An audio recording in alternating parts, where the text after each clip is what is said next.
Okay, so here's the road. We have a cedar, cedro amargo. There's like a big mango tree, and there's a lot of other smaller trees. Guarumo.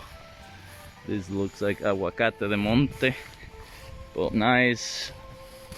Some like flat zones here. Not very rocky at all. Oh yeah, that's a green mamon. That's a fruit tree right there. That tall one is a mango. It's inside of the property.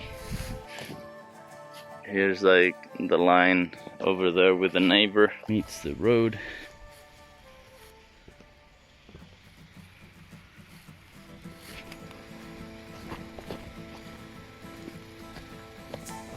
There's another big mango tree inside of the property. Big cedro amargo. That's a big matapalo. This is from the road.